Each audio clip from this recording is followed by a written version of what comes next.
Patience has always been a virtue for me, and a gift. Especially now that I'm spending my retirement taking care of people who've fallen on hard times.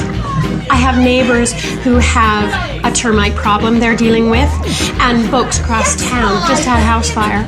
And then there's my family. My youngest son, Tyler, is taking a break from college, and Kevin and his wife and 5 kids came over on vacation and never quite left.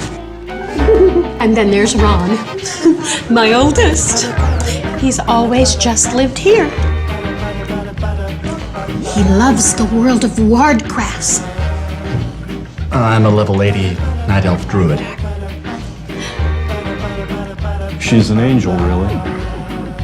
Never heard her raise her voice or use profanity. With all these extra visitors, she's never complained once. There is always room for one more. We have plenty of room. Plenty of room. I think it is a gift. I think you can love everyone.